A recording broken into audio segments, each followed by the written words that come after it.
away we go on a Monday edition. Mr. Relevant, I'm Alex Strouf. Josh DiMaggio's here. Will Summers is here. Hunter Vaughn is here. Joshy, Will, and I at the Gruber Law Offices, One Call That's All Studio at the Avenue downtown Milwaukee. Hunter's back in Madison at the Everlight Solar Studios.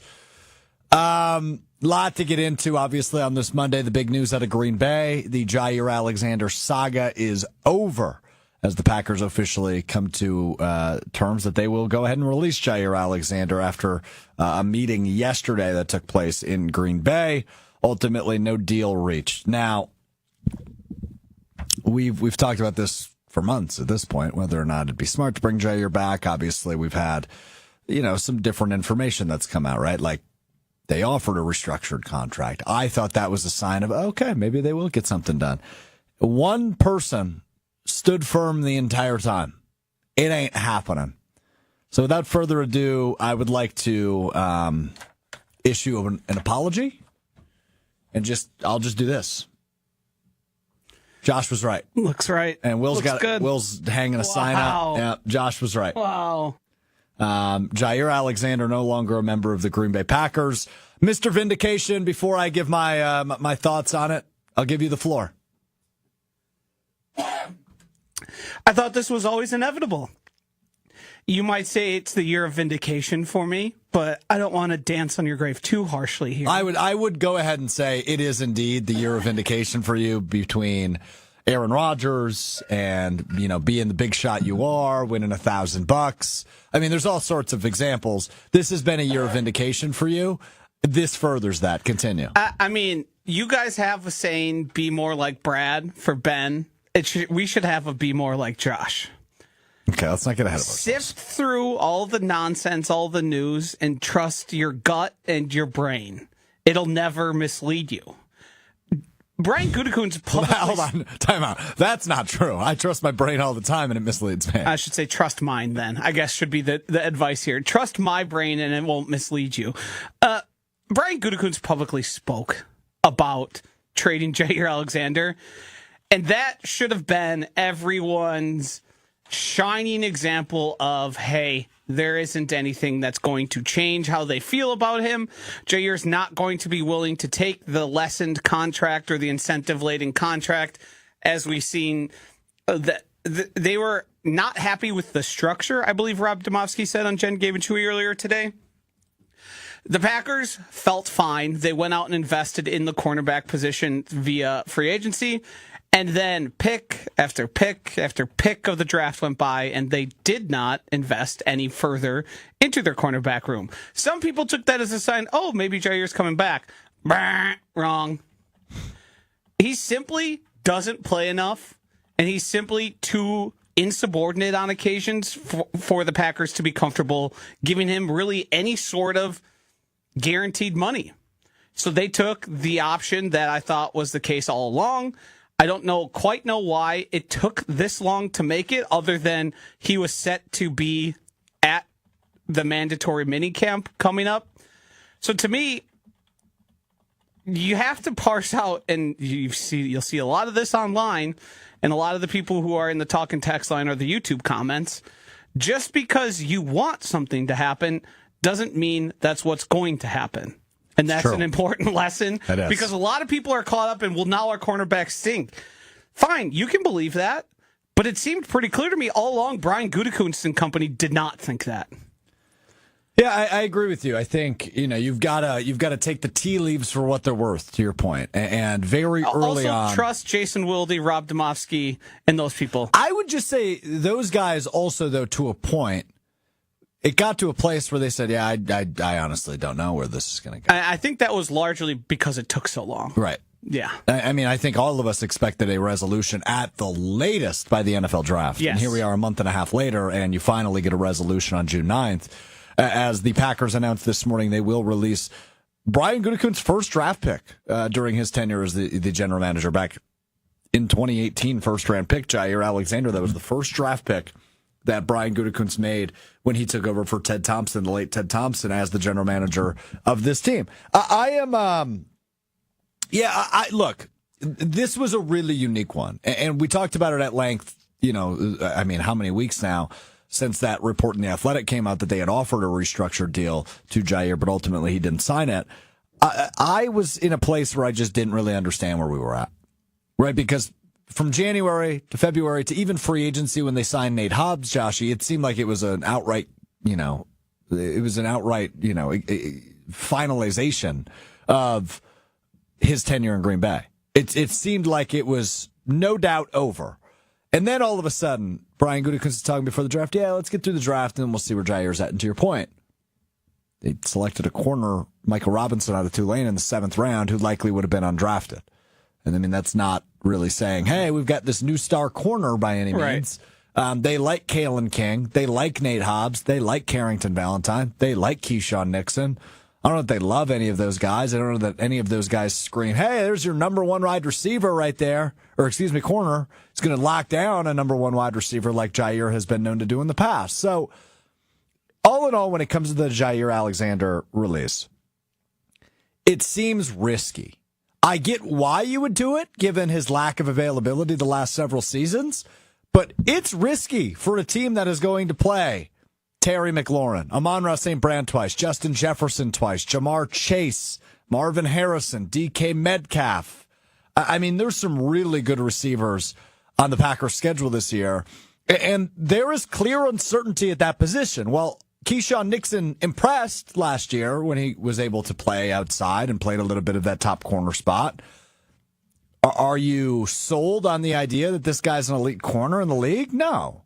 Do you like the things you've seen out of Carrington Valentine, the former 7th round pick entering year 3? Yeah, you like what you've seen, but are you sold he's a number one corner and going to be able to shut down the likes of Terry McLaurin and Jamar Chase when they play them early in the season?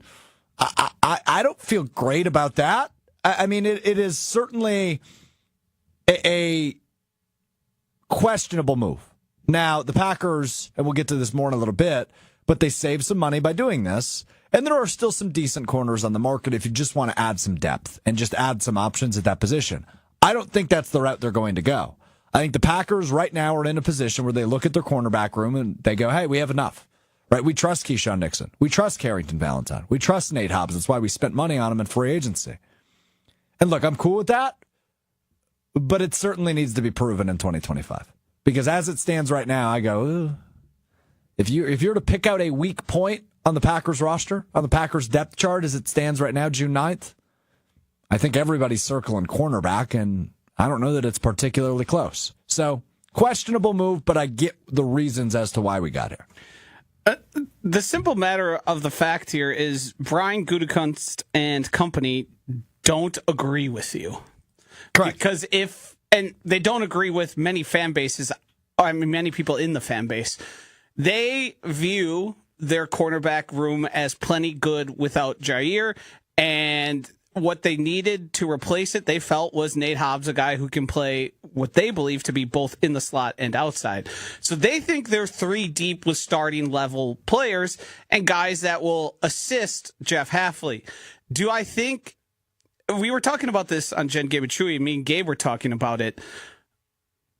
It may seem hard to believe, but the Packers cornerback room is absolutely upgraded from what it was last year because Jaire was such a non-factor for so long. And clearly, the Packers determined that part-time Jaire is not worth it.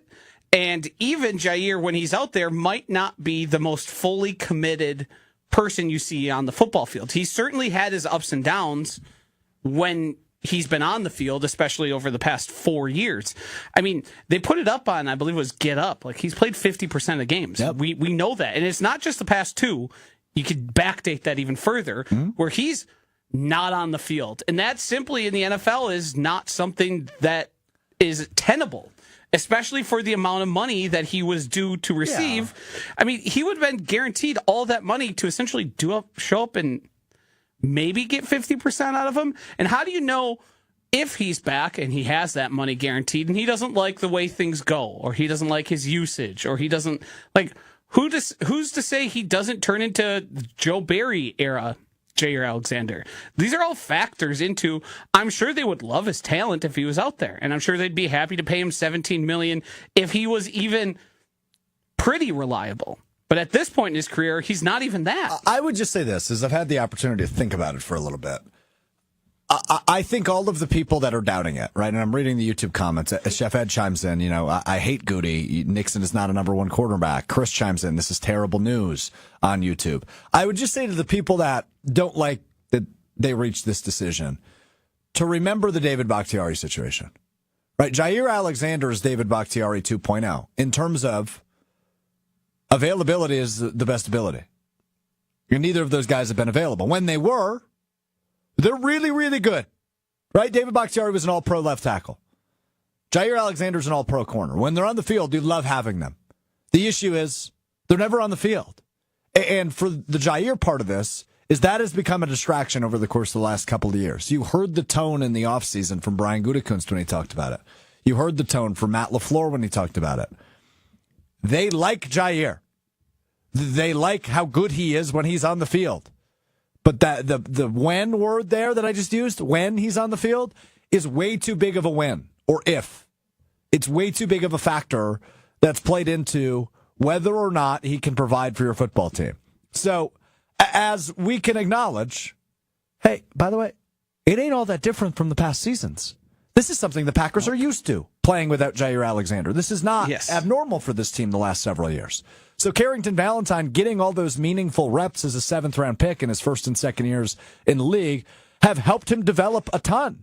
And to Joshy's earlier point, the coaching staff, the general manager, are confident in the ability of these cornerbacks without Jaire Alexander, thus why they reached this decision today of releasing Jaire. So they hope that Carrington Valentine can take a big step in year 3. They hope that Keyshawn Nixon can evolve into what he has self-proclaimed as a CB1.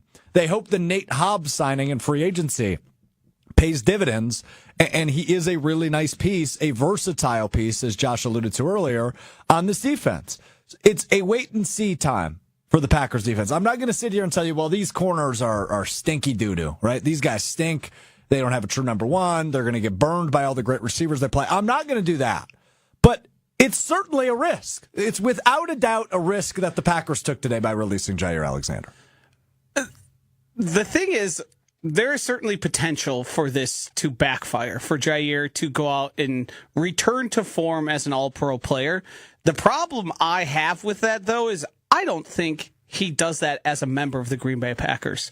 I think any sort of rekindling of his career and elevation to the guy we know him to be, an all-pro level player, I don't think that was happening in Green Bay. I just think things ran its course.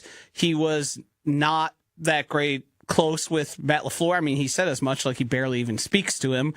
And I just think things weren't going to change with him in the front office and maybe some of the members of the coaching staff. As much as he said he loved Jeff Hafley, we still couldn't rely on him to be on the field. And inside of that, and the Packers aren't going to say this explicitly, they don't believe he was as injured as he believed he was often throughout these past few years. That's simply matter of fact. The Packers believed he was able to play, and he was not willing to play in that state. I mean, we saw it happen with the 10 snaps in Chicago where he just left the game. That's the type of stuff that kind of burns that final bridge of, we need you, and you're not willing to do it. And it takes somebody in the room to say, hey, we need to cut our losses here. Yep.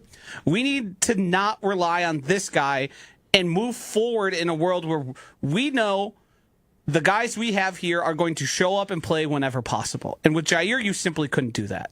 Was it a win by the Packers ultimately not trading him? Because the report from Jordan Schultz says the Buffalo Bills were in touch at some point this offseason. Now, we can assume they probably offered low, right? And I think that's something you and I have talked plenty about since it came out that the Packers were looking to shop him. I imagine it was probably a 6th or 7th round pick. I believe it was Albert Breer who he didn't report the Bills wanted to trade for him, but he said the teams that were interested were unwilling to pay his salary.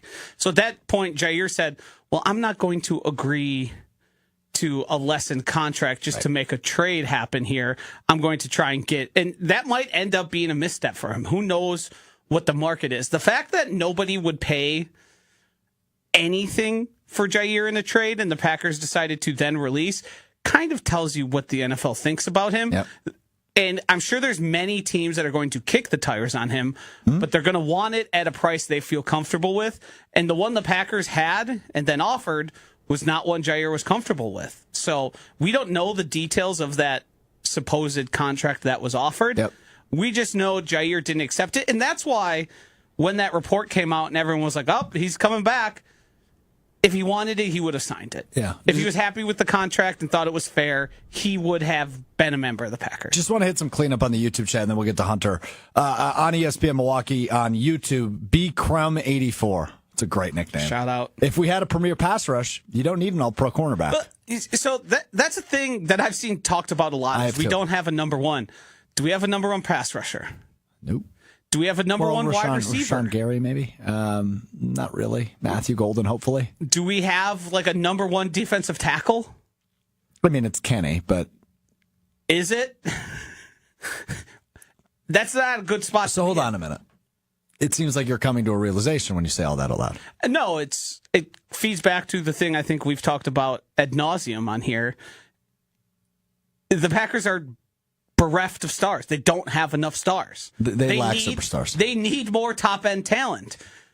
Yeah. Jaire was not top-end talent the past 2 years. It's that simple. Yeah. No, I mean, you have to be on the field to be top-tier talent. You can make a case for him healthy being one of those guys. Yeah. But that hasn't been the case for 4 years. Correct. That's a long time. And Dubs on YouTube. The same people would be furious if you're paying Alexander $17 million and he only plays 5 games. Goes on to say, Nixon probably won't be cornerback 1. It will be Hobbs in his opinion. And then he hits us with an RELAX. Before we get to Hunter, Joshy, tell me who said this, Chef Ed or Hunter? I'm hoping he stays healthy, signs with the team that the Packers play, and he picks off Jordan Love. Chef Ed or Hunter? Chef Ed? It was Chef Ed. Sounds like something Hunter would say, though. Yes.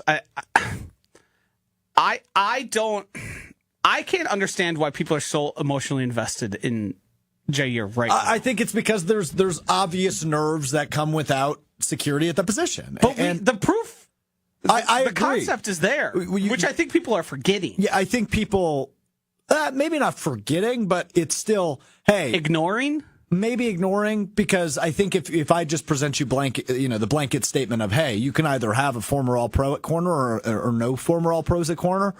Right. There's an obvious answer you would pick. Right. But then you peel back the first layer. There's a lot. It's a lot more convoluted than that. Yes. I understand. All right, let's get to Hunter in the Everlight Solar Studio. What's up, Hunter? I was just wondering, as you guys talk about this, because I've seen a number of people mentioning this, like on Twitter and that, the idea of, let's say Jaire hypothetically goes to the Vikings and he doesn't play every single game, but he gets the 13 games and plays at a Pro Bowl level. Are you guys frustrated then that the Packers and Jaire couldn't figure something out sooner to keep him if he were to play in 13 games and play at a good level, but he does it for the Vikings? I would say this. I think the Vikings part would piss me off no matter what. Hunter, you've worked with me long enough to know how much it bothers me. The NFC North retreads, right? Like, I feel like we've done multiple segments on this very show of me, yelling and getting angry about how often, and I understand why this is the case. It seems like it happens more to the Packers than other teams. Maybe that's because I'm in our universe so deeply, but it seems like if a Packer is cut or released or leaves the team, they oftentimes end up in the NFC North. And again, I know why that is. I'm sure it happens in every division. I just see it so much in the Packers, it irritates me. That is the part that would bother me, right? I would much prefer a Casey Hayward or a Micah Hyde. Like, if he is to go have a terrific, you said Pro Bowl level season somewhere, I would very much prefer if it was not in the NFC North. I don't think I'd be all that bothered by it, because I realize, and I believe to a pretty high degree, that Jaire would not happen in Green Bay. I think the change of scenery and his football mortality being laid in front of him the way it is right now, being cut from the Packers, is going to, or would in that event, be actual material change. I also would put into context, like, what is his contract? Because I can almost assure you nobody's going to give him the guaranteed money. Yeah, I'm curious to see how that plays out. I think wherever he goes, it's going to be incentive laden. Yeah. And maybe it'll equal what he was supposed to get this year. and he'll just have to agree to, yeah, that's fine. The guaranteed money is fine. Yeah, I would agree with you on that. I think I am curious to see what the number is, the guaranteed number. If people were confident that Jaire Alexander could go out and be a Pro Bowler who played in 13 games, somebody would have made a trade for him. Yeah. Even with the $17 million that he was owed. If people truly believed he was that good and that reliable, or believed he could be reliable, somebody throws a 6th-round pick and Brian Gutekunst says yes. Tony chimes in on ESPN Madison's YouTube. Good to see you, Tony. I kind of figured Jaire was going to be released. Too much drama, off again, on again. And I think that's kind of the theme that we're discussing here. As the Packers officially announced they will release Jaire Alexander, I take the back. The Packers have not officially announced it, but it has been reported by multiple sources. The Packers will release Jaire Alexander. Sounds like today that move will be made official. Has not been made official quite yet by the Packers, but imagine that is coming in the coming hours. So that is the big story of the day, is ultimately the Packers get past June 1st rather than designating it a post-June 1st cut. They literally just make it a post-June 1st cut. And move on from Jaire Alexander, which I think at one point we were positive was going to happen. I think then we weren't so positive. And then I was actually on the other side. I thought he would be back at one point. Joshy stood firm the entire time, leading to me printing off a couple sheets of this that are now just floating around the ESPN Milwaukee office that says Josh was right. We should just frame that, hang that up here, and it'll serve as a reminder. I love that idea. When you think you're getting crazy, you want to say, I want to buck the trend here. You just take a little peek. Well, here's the thing. I could just point at it, too, maybe behind me. Yeah, here's the thing about our studio, man, is like, it's beautiful. We have a great space here just outside of the 3rd Street Market Hall in downtown Milwaukee. But there's not a lot on the walls. Nope. Right? We haven't really designed it and made it ours. I think maybe this could be our first step in interior design, like hanging a sheet of paper in a frame that says Josh was right. Yeah, we could even just pin it to the wall. Well, would we want to change it to Josh is right? So that way then, as those moments happen, we're just actively acknowledging it? No, because Josh, I think maybe this is what makes us a decent team, is Josh, despite being oftentimes right, I oftentimes don't view him as right until he is right. Sort of a central motivation of the program at times. Yes. Uh-huh. A central motivation. That was beautiful. And so I might even argue maybe we shouldn't serve this as a reminder, because at this point, you would have gotten on the train if you actually believed it and you didn't think this was just a year of luck for me. I think there's some luck that plays into that. Don't get me wrong. I think you're a very smart dude. I think you know what the heck you're talking about. I think that's why I enjoy working with you, is because you're very locked in and you have very informed opinions and takes on things. But yeah, I think there's some luck that plays into everything you talk about. For you to be right on just about everything the last 3 months is I mean, it's kind of an unreal run, right? It's not like you're in the room and have sources. You're guessing on some things. I think I do a good job of hearing the way other people talk about it, the people with sources, Jason, Rob, etc., and reading what you can read. And you've complimented me on this before. I read people as they speak. I'm not just listening to their words. I'm looking to the way they handle it and the way they address things. And I think that's why it made me, like, looking back now, the way both Xavier McKinney and Keyshawn Nixon approached the questions about Jaire, dead giveaway. The Xavier McKinney one especially. Yes. Of course we want him back. I talk to him every day, but I always say this. I've never heard you say this. Right. I always say this. It's his situation. He's got to do what's best for him. Right. Which I think. And then when Keyshawn Nixon was asked about the cornerback room, he listed every single guy except Jaire. Sans Jaire. Yeah. So the way they approached it to me, I mean, those guys talk. Those guys all talk about money. No. What? You know what sans means. Will Summers. Sans serif? Yeah, I thought it was a font. Do you know why?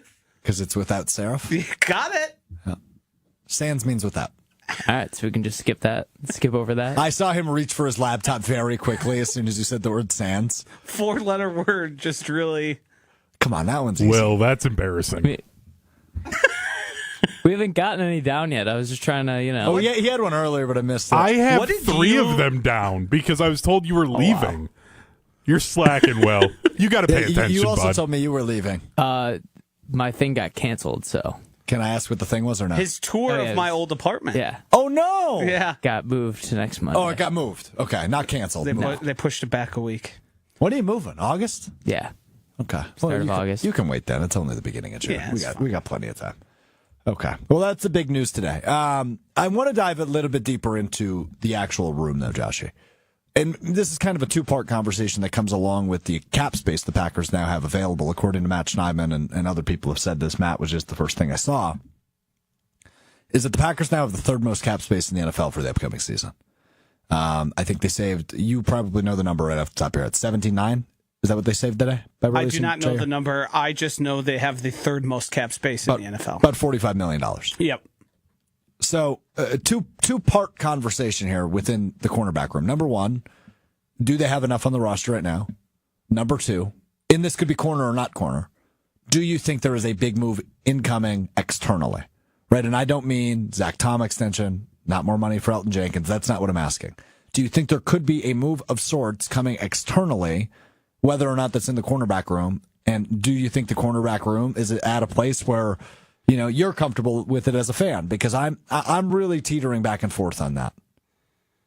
I do not think that there's any external additions coming aside from save depth pieces or camp bodies that maybe somebody becomes available that they end up adding. I don't see a big splashy move like a Trey Hendrickson I've seen mentioned a couple times.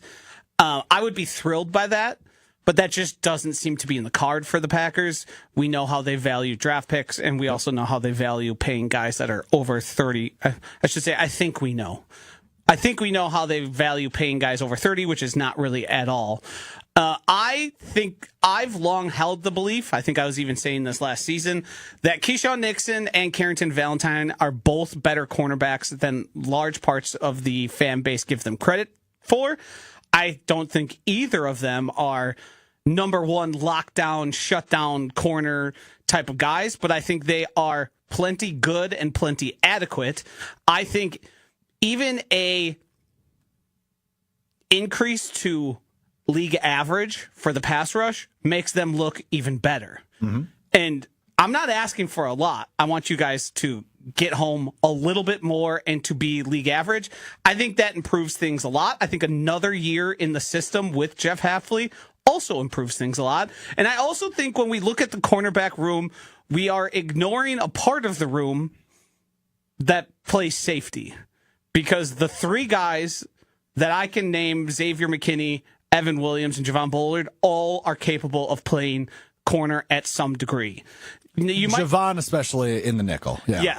Yes. He's the one that everyone has sort of pointed at as the nickel guy who could possibly become more of a backup and we might not see on the field that much. But Evan Williams is capable as well of playing down in the slot. And Xavier McKinney, at times, now, it seems to me that Jeff Hafley just simply values him as that center fielder more than his previous team, the Giants, did. But in a pinch, he's capable of playing there as well. So that room isn't just the three guys we think it is. That room contains a bunch of guys who can cover and do more than enough if asked to play cornerback. I don't want to regret doing this, but I feel like it's the right choice right now. Uh-oh. I'm going to let Hunter take a Cowboys angle on this real quick. Hunter, a Cowboys fan. Oh, geez. Don't make me regret this, Hunter. Okay. Packers at Cowboys week 4 is Sunday Night Football. The Cowboys have two really good receivers after acquiring George Pickens this offseason and obviously CeeDee Lamb. Therefore, passing the football going to be a much bigger part of Dallas's game plan this year than probably running the football, given that I think Javonte Williams is currently their starter. Jaden Blue. I still believe in Javonte Williams. I know that seems silly, but I still believe in him. But anyway, that's beside the point. So you have two really good receivers, pass and a good tight end in Jake Ferguson. You may have heard of him. I feel like passing, obviously going to be, as I mentioned, a very big part of the Cowboys' game plan offensively. And you're playing a defense. You're listening to us the last half an hour analyze a defense that lacks a true, shut down corner. So when you view this matchup, week 4, Hunter, are you going, oh, baby, Dak's going to go for 400 yards? Because that's kind of where my head goes, where I go, oof. They start the season, by the way. Amon-Ra St. Brown, Terry McLaurin, Jerry Jeudy, Lamb Pickens. There's a very interesting thing, and I don't know if you realized you were doing it. All those guys play out of the slot a lot, which would intentionally avoid Jaire Alexander. And those guys aren't going to stop doing that. It's true. Hunter, go ahead. No, I was just going to say, I fully expect the Cowboys to try and make that game a shootout. There's been a lot of talk of their use of Kevontae Turpin, the really good returner, even now, because they're like, teams are going to have to cover. I love the offseason, dude. I love the offseason. Oh, it's the best. All of a sudden, I'm seeing tweets about Kevontae Turpin going off in practice, and I'm just like, oh, that's funny. Oh, Cowboys offense is going to be unstoppable. X factor. Yeah. Like, it is going to be a lot of, okay, who do you deal with from that team? And I'm starting to feel a lot better about the Packers game now as a Cowboys fan. I was very nervous about it, but it looks like Packers won't have Trey Hendrickson. It looks like obviously we know the Packers aren't going to have Jaire. Like, I'm feeling a lot better about going up against that Packers defense now. I'm feeling like there's a 40-50 spot that's going to be coming. There you go. This might seem like a cop-out, but it truly feels like the Packers, like in totality, are a lot more than the sum of their parts. Like, put together as a cohesive, unit. They were, I went down was it on this? No, I think it was on Jen Gave and Chewy when Brad ranted about the defense not being better. By the way, all-time wrong call from him. He said they were about the same as Joe That Barry. was on this show, just so you're aware. Yeah, that was. Oh, no. I think it back. I think it was me and you on Jen Gave and Chewy. Yes. And then I responded there, and we all saw it play out. Much better defense. Like, to think back that at points last year, people were comparing Joe Barry's defense to the Jeff Hafley one, laughable. Absolutely laughable. Yeah. The turnovers created, they saw a decline in pressures and still improved in totality. So to me, it's a well-run and a well-coached and a play called. He knows what he's doing. He's not getting tricked. No. By offenses. It's just not the factor. So the minimum line for the defense has certainly raised.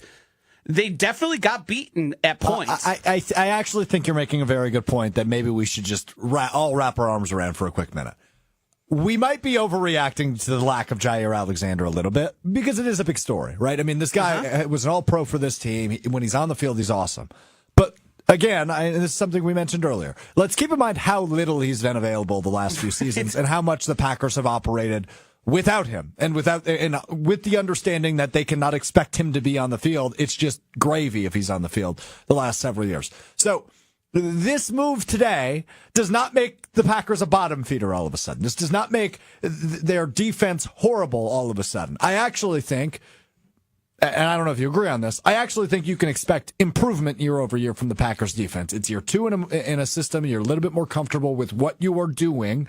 A lot of guys that played significant roles on that defense are going from year one to year two. You mentioned Bullard and Williams earlier. You obviously also have to throw in Edrin Cooper. And number three, you've got a new defensive line coach who can hopefully help elevate these guys in year two under the Jeff Hafley system and Rashawn Gary, Devontae Wyatt, Lucas Van Ness, etc. So our point here today is not, oh boy, the Packers got a whole lot freaking worse today. It is more so, how much confidence do you have in that room? But to Joshy's point, I think confidence should be rising for the defense overall because you do have another year in the system. You have more time to get acclimated, really get a grip on what you're doing. And obviously all these players a year older, very good thing for a lot of the younger guys. So all in all, this is not the end of the world. This is not a ginormous loss by any stretch of the imagination. It's a disappointing one because I think for me and a lot of other Packers fans, we were holding out hope that you would get a healthy Jaire in 2025 with a chip on his shoulder and ready to prove he can still play at an all-pro level. Ultimately, that's not what you get, but I still think this team's in a very good spot. Sorry, Josh, you continue. I really don't have much to add. I think we need to. I think we have a.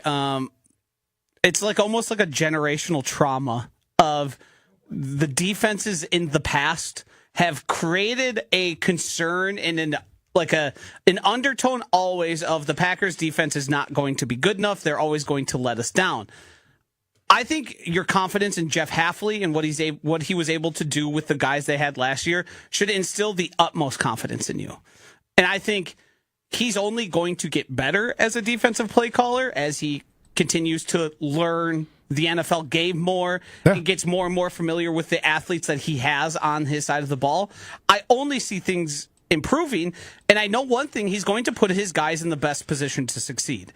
With Joe Barry, you could not say that. You could say the exact opposite. He doesn't know where to play guys. I think you could say the exact opposite. Right. He doesn't understand the players he has and the way they are best used.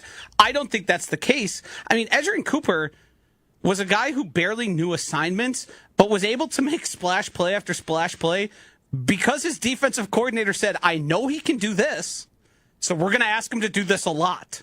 I know he can exist in this situation, so I'm going to let him do it. And then as the year went on, he became an every down player and was one of the best players on the field. I think he was better than even the all-pro safety. I think he was better than Xavier McKinney. When you boil it down to the end of the season, there wasn't anybody playing better on that defense than Edgerrin Cooper, and that all happened within one season. Carrington Valentine's going to continue to improve. Keyshawn Nixon, as he becomes more and more comfortable in his position, probably is going to get better himself. So there's plenty of cases of this. Trust what they're. I find it hard to argue that I know cornerback better than Brian Gutekunst and his scouts. I think I watch and I can tell who's good, who's not so good. Yeah. But if they're telling me these guys are good enough to run an NFL defense and be a good defense, I'm going to take their word for it. I should probably listen. Yes. Yeah, that's fair. You can certainly disagree, and we do often. Like, I'd love to know his honest thoughts on Rashawn Gary. I would like to know his honest thoughts of sitting with $45 million in cap space Yes. for this upcoming season. I forgot we were even talking about that. Well, I just want to quickly breeze over that. I think it's Zach Tom and Elgin. Yeah, I agree. Yeah. I agree with you. I think that's where I don't think there's any external move coming. I did want to say, too, Josh, you started to get into it there talking about Edgerrin Cooper. Like, I think we're also devaluing that there's a chance that the Packers linebacking core might be one of the best linebacking groups in the entire league. Yeah. And that makes your defense a lot better when your linebackers are that good. So that's the thing, too, where I'm just like, man, you have the best linebackers. That makes things really easy on your defense. Look at the San Francisco 49ers. Certainly they had a good front four, but the two guys in the middle of that field, and Dre Greenlaw and Fred Warner, exactly were what I was going to bring the up. one everyone talked about because they were so much better than everyone else. And it was clear play in and play out. Like, even if those guys don't get home, they're not lost in the middle of the field. And that's certainly, I think you can make a case of them being probably a top 5, like, linebacking unit in all the NFL. You know how we often talk about, and I know I talked about it a lot last week, after a team wins the Super Bowl or gets to the Super Bowl, a lot of teams will follow suit on their strengths. Yes. So 2 years ago, the San Francisco 49ers made the Super Bowl with those guys. Dre Greenlaw, unfortunately, tore his Achilles during pregame at getting the Super Bowl. amped up for the game. That was awful. Was it pregame or was it in the game as he was going out to the It field? was during the game after kickoff. But he hadn't played yet, right? No, it was like the first or second drive. Goodness, that stinks. Yeah. But anyway, a team, the Packers play twice a year, kind of followed suit with that. They go out and sign Tremaine Edmonds and TJ Edwards, and, well, it didn't work out so well last year, did it, Will? I think they had those guys signed before the 49ers made the Super Bowl. So, if anything, the 49ers are following the Bears. I mean, the Eagles have invested in their linebacking core a lot. Zach Bond, they gave a boatload of money. They drafted Nakobe Dean, who they seem to... It's friend of show, Zach Bond, by the way. That they seem like they're trying to replace with Jihad Campbell, who they traded up to get, I believe. Like, there's... Linebackers for a while weren't viewed, and you can just, all you really have to do is look at the Packers. The Packers didn't really view that linebacking position as all that important. Can I ask you a completely random question about linebackers? Sure. And I won't hold this to the Josh was right or wrong thing. I want to know your honest opinion on June 9th. Does Quay Walker play his way into a second contract this season from the Packers? Yes. I think so, too. And I don't know if his play is going to be Edgerrin Cooper pop off the screen type play, but I think the Packers realize that Quay's unique ability and unique athleticism at that position, even if he's not the perfect player, is still better than a lot of other options out there. And you take his versatility, his speed, his length, all those things, and the fact that he's doing the play calling, all of that, I think you just rely on, hey, this guy might not be a all pro, but you can do a lot worse, and we're going to be happy with what we have. Mm-hmm. And I also think if Edgerrin Cooper continues to elevate his play, that's only going to make Quay Walker better. I think you're totally right on that. So that's our Jaire Alexander Packers defense conversation of the day. And we'll obviously get back to this later in the week, including this Friday. We'll be up at Door County Distillery. Joshy, Hunter, and myself will be at Door County Distillery in Carlsville from noon until 2, live on YouTube, ESPN Milwaukee, ESPN Madison on YouTube, of course, available in the all-new ESPN Wisconsin app as well. And boy, I imagine we'll be getting a little bit deeper into this. A little 2-hour edition live from Door County Distillery. But big story, man. You need me to wax poetic, I'll wax poetic. Oh, you'll have plenty of opportunity to wax poetic. And then we can have a little bourbon afterwards. Hell yeah. Count me in. Okay, let's get to this. You guys know one thing I look forward to each and every month. Murphy Takes 5. Murphy Takes 5 each and every Saturday on Packers.com. Mark Murphy, that is, the outgoing president and CEO of the Green Bay Packers, has written his penultimate Murphy Takes 5. Is there a T? Penultimate. You just didn't pronounce it? It's pen, P-N, ultimate. I thought it was penultimate. It is penultimate. Wow. Joshy was wrong. Oh, yeah! Even I knew that. Yeah! Strouf was right. Did I just? Oh my goodness, that's the upset of the century. I just got Joshy on a vocabulary thing. Take down the sign. Joshy was right. You know what word gets said more than ever used? What's that? It's penultimate. I love the word penultimate. Can you tell? So the penultimate edition of Murphy Takes 5. I can't. My pen's not crossing out Josh. It's like not letting me. I was going to write Strouf. That should be a lesson. Should be a lesson to learn there. So Murphy Takes 5, the penultimate edition.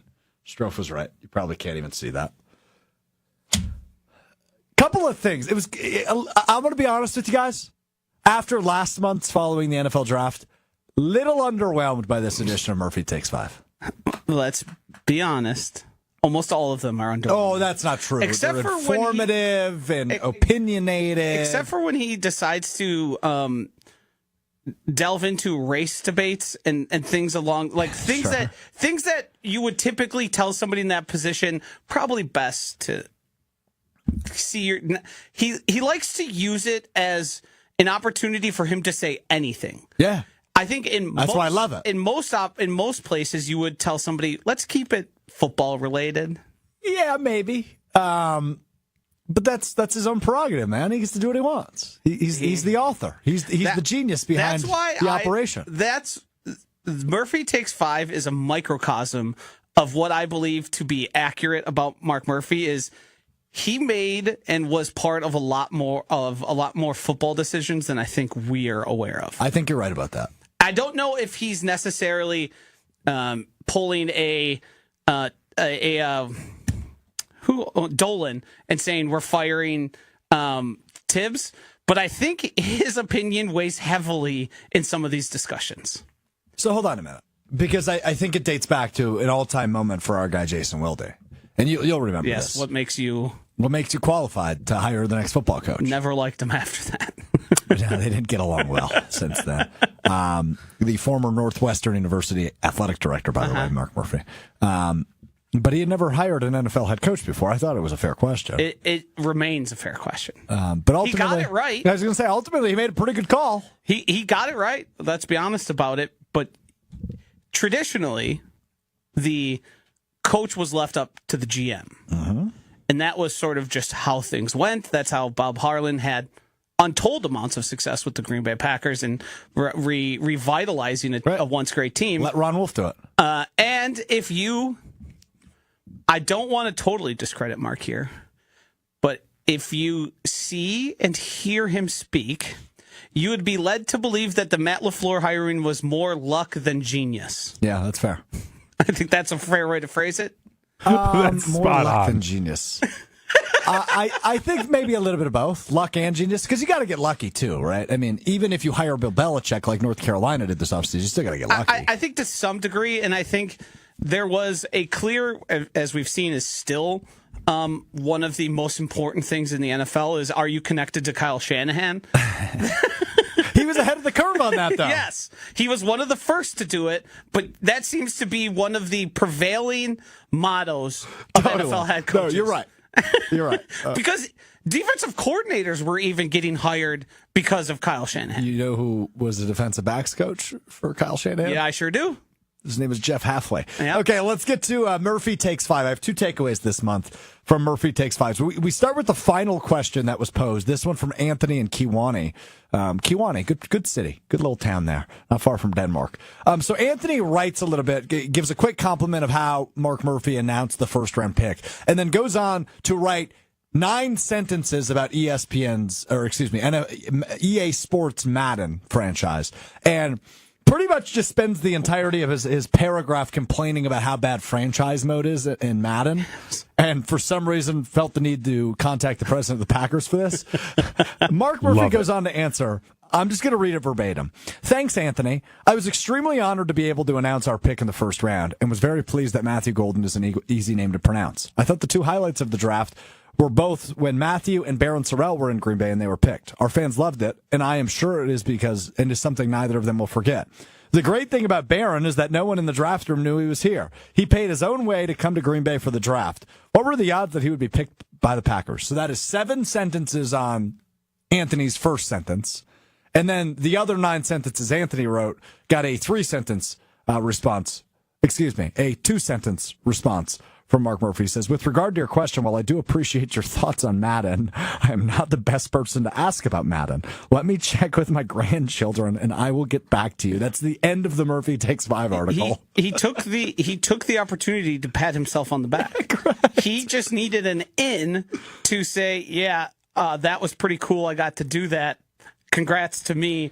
And your question about Madden, I don't care. I was just going to say, this gave me an idea here. I feel like collectively as a show, we need to write him an email to try and get in his last one. Yes. That's a great idea. I think it's been a strategic misstep from all of us here that we haven't been consistently peppering Mark Murphy with questions. That is a huge miss. I think it should have been something we did as a company, of a content team. Yeah, it probably should have been required by us. Yes. Yeah. Here's your opportunity to do it once a month. Uh-huh. Yeah, that's bad by us. You're right. No doubt. Hopefully, there's a policy takes 5 in the future. I'm advocating for it. No bigger advocate for. They should rename it though, like policy statement, or name it something clever. International policy. Yeah, right. Name it something clever. I didn't send Hunter a screenshot of this one, but I thought this one was. Murphy Takes 5 is not all that clever. No, it's not.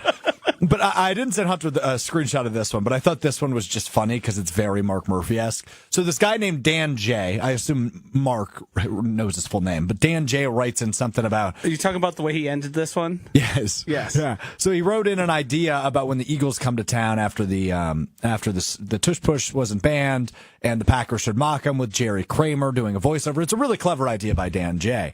But then Mark Murphy writes, by the way, are you the speed skating Olympian from West Allis? Now, I don't know what the email, because they only put first name, last initial. And I don't know if in the submission he received, if it did say Dan Jansen, or if Mark Murphy simply saw a person named Dan J. from West Allis and thought, what if he's the Olympian? Did you know? Are you familiar with Dan Jansen at all? I'm not, but also this doesn't even say what city. He's the only writer this week that does not have a city attached to it. It just says a message. So I attached to the West Allis. I gave Mark Murphy more credit than he might deserve. Yeah, it just says a question from Dan J. Huh. That's it. And the rest of them say, like, this one that I'm going to read final is George from North Mankato, Minnesota. Now, I've been one to not really heap praise on Mark Murphy, but there has to be more than just him seeing Dan J. There has to be more to it. It has to be. Like, they probably met at some event, and then he told him, hey, email in, you're going to get fast passed. Oh, and he might be doing a little wink, wink. Sure. Yeah, that wouldn't be totally shocking. All right. The last takeaway I had from Murphy Takes Five. What? Hunter's so right. What? In some discussion, he for sure had Dan Jansen approach him, golf outing, whatever it is, wherever they're hobnobbing. Dan Jansen told him that, and he said, put that in an email. I want that on Murphy Takes Five. So he can send his little shot back, because all the shrapnel Mark Murphy took for putting the Packers in, that would make perfect sense, would it not? And then he gives him the little hat tip of, wait, are you the guy?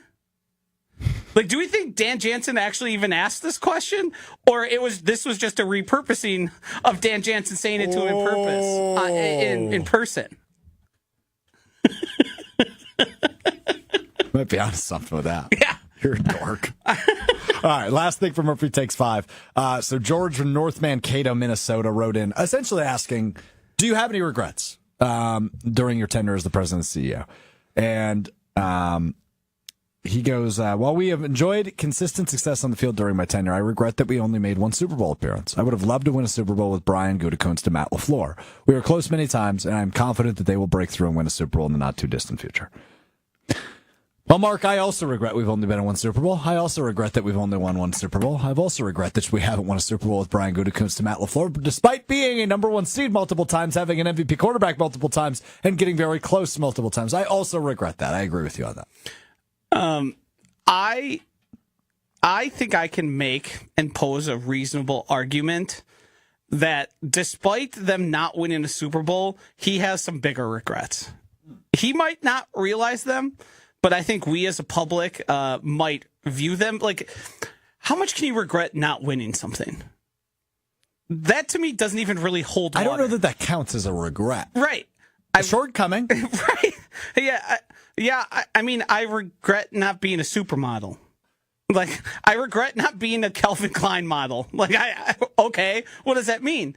But when you think of the things, and Mark Murphy has left us plenty, and we can only hope that Ed Policy is as much of a headline getter as Mark Murphy. I have my doubts about Ed Policy doing that. I'm going to go ahead and say it's not. He seems to be a little more buttoned up. He seemed to have learned at the knee of his father, who also is a professional, extremely successful.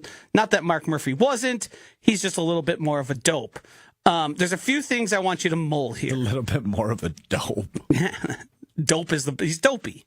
One, announcing, this isn't ranked in order of which I view them worse or not, it's just the ideas. One, announcing on the WIA broadcast of the state championship, was it girls basketball? Sure was. Yep. That the Packers and the Aaron Rodgers were going to be separating.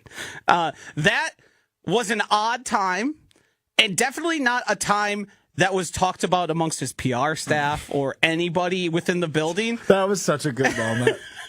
I think that having that happen that way, in that format, out of the blue, I think there's a lot to regret about the way that played out. Oh, yeah. That's a good point. Great point by you, yeah. I also think just allowing the Aaron Rodgers situation to get where it did between his GM and his quarterback, there's a lot of regret there, because you're Brian's boss. Mm-hmm. If you're unable to see how things are getting and how unhappy your quarterback is, then you're frankly not doing a good enough job. Because it is ultimately Mark's responsibility to keep things going. If you want to be the boss of Brian Gutekunst, you got to be the boss of Brian Gutekunst. Two, Devontae Adams. How you let that happen? How you didn't say, cut the crap, Brian. Sign the guy, pay him his money. This guy's a Hall of Famer. The Packers are in a spot here where it would be really nice to have one of the franchise's all-time greatest wide receivers on this team as we push in the twilight of Aaron Rodgers' career to win a Super Bowl. Another one that I think I've seen this image amongst the most of any image I've seen in my life. Uh-oh. The ski hill. Oh, the ski hill. Being photographed going down that hill, I think, was the first ball to drop in the Mark Murphy's a complete dope conversation. I think that changed the course of how he's viewed, because he looks so silly. so childish, and such unlike the president of a national football team. I think that is one of his greatest regrets and mistakes he made in his tenure as the Green Bay Packers. And the last one would be groveling and trying to pay less rent to the city of Green Bay, a city that has supported you throughout the entirety of the franchise history. Don't do that. Stop doing that. Yeah. All right, that was beautiful. That was Joshy's finest moment today. Well done. We've got a lot of things going on up here, and I saw that. And, you think, especially us in the content world, we think, ooh, there's something to pull apart here. But then you take even just a slightly deeper look, and it's like, I regret the Packers didn't win 4 Super Bowls. I regret, you can regret a lot of things, but saying you regretted a Super Bowl is basically telling me nothing. There's nothing there. It's true.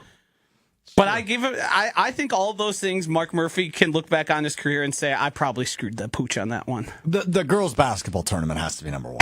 Yes, I think absolutely. it is. Do you remember, I think it was me, you, and Greg Scalzo that did radio that afternoon, right after that got dropped. And I think that's the most angry I've ever been on the air.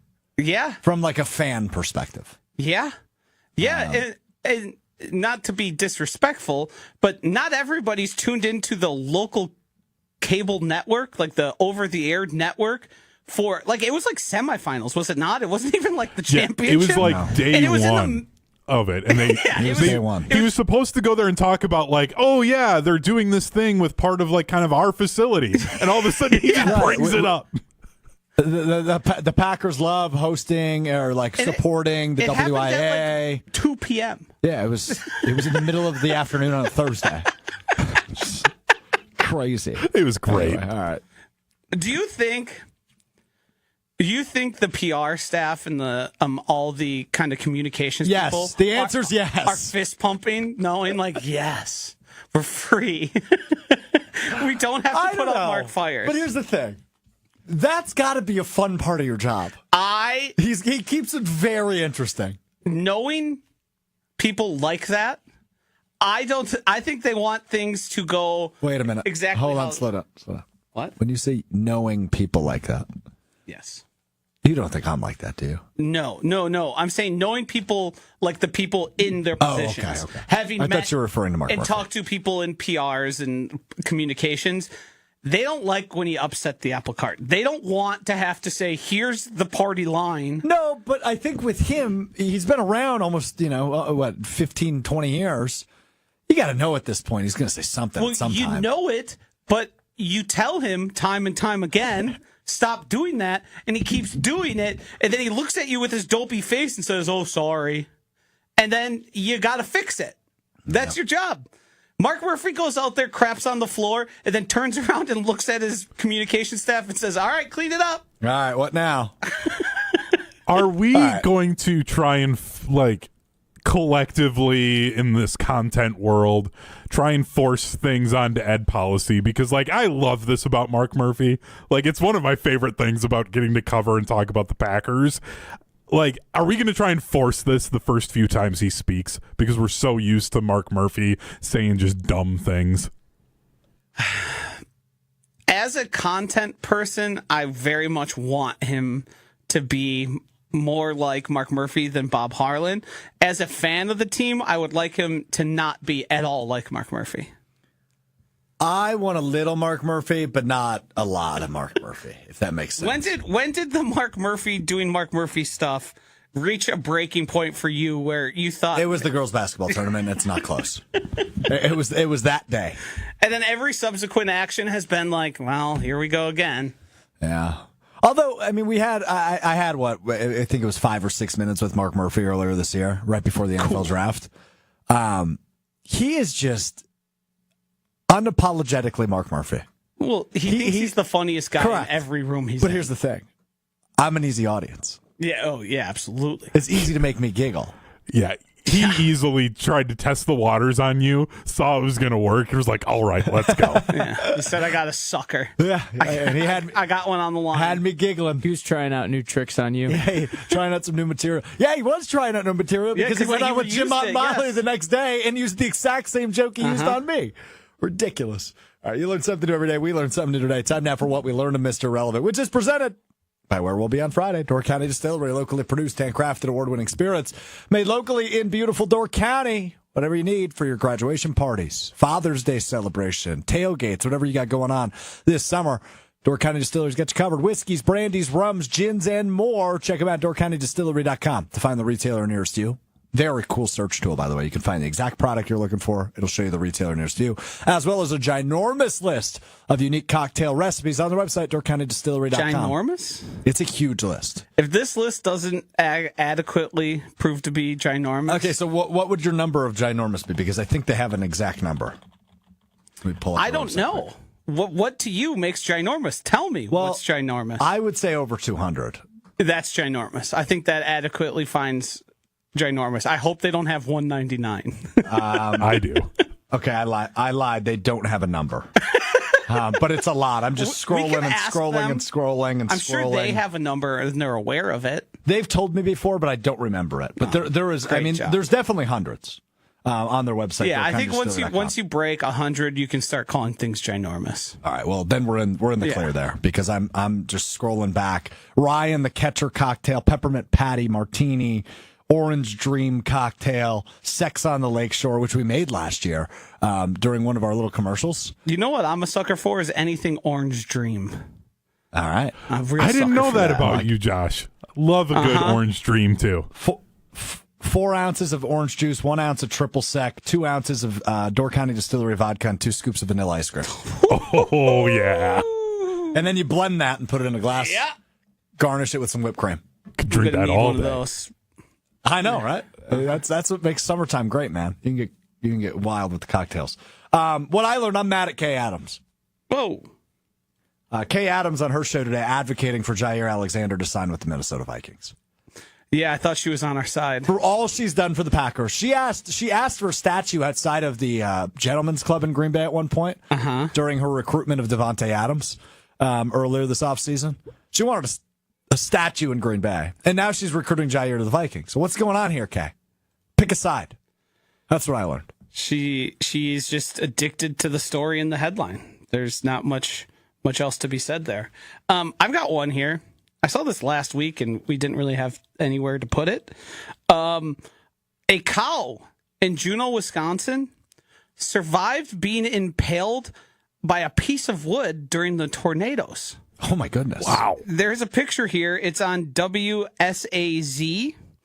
WSAZ3. There's a picture of a cow standing in what appears to be a 2x4, just lodged directly into its side. And the good news is, it never was really that injured. They were able to remove it. The cow is fine, and they're just monitoring to make sure we don't have any infections. One, the fact that can happen and that stuff, like tornadoes as a concept, baffling. That's Weather's the thing we have to incredible. worry about is, hey, the air might turn into... Weather is pretty crazy. I mean, I experienced it yesterday. We're at the AmFam Championship. It's 75 degrees and sunny. It's beautiful out. And 30 minutes into the show, at 10:30 a.m., I get told, hey, you got to move inside. And then all of a sudden, it's downpouring. And windy. Weather's crazy. I don't get it. But Yeah. I'm glad the cows are okay. Cows are sweet, dude. I love cows. If I could have a pet cow, I'd want one. I just don't have space for it. You got a cow you need named a lot after more you. Space. I did. Baby Strouf, R.I.P. Yep. Oh. I'm sure he made some great Beef. ribs. Yeah. Well, I don't know about ribs, but steaks. You can eat Yeah. beef ribs. Yeah. Beef ribs, that's the thing. Isn't ribs more pork? Well, You the do either. traditional, but you can have beef. Why couldn't you eat I'm the a rib of brisket a guy. cow? It'd just be giant, but you can do it. I've learned 2 things today. You know what they do with them? Cut them. There you go. Yeah. Okay, we are well out of time. Oh, man. So Hunter, I actually had a sports take. It was relevant. Can you do it in 30 seconds? We might have a new GOAT for tennis starting. Carlos Alcaraz wins his 5th Grand Slam, Yeah. and he's only 22. I saw this. Novak Djokovic only won 1 in his first 2 years of being a pro. So Alcaraz way ahead of the pace. Did you see him and Rafael Nadal on the exact same date of their birth or like from their birth, won their 5th major. Yeah. It was like 22 years, 3 months, and 3 days for both of them. Isn't that nuts? Yeah, my What are the wife odds and of I that? watched the finals. It was 5 hours and like 40 minutes, and it was electric. I was locked in. I got 16 texts from Colin Russo yesterday about this. Nearly 6 hours of it was- anything. Yeah, that's a It was commitment. so good, though. I was captivated from start to finish. It was a great way Just to like I waste hope- my Sunday. Just like I hope you were captivated from start to finish on this very program. Hell yeah! Will's Week in Review Wednesday. One Word Wednesday. What we learned Wednesday and more ahead coming Wednesday beginning at 12:30 Central, ESPN Madison, ESPN Milwaukee on YouTube. We forgot our words. I got wax poetic to speak in a come flowery, on, overblown, dude. or excessively verbose manner. I also used it in a This sentence is so I can bad. learn it. This is Josh's pathetic. soliloquy. Nice soliloquy.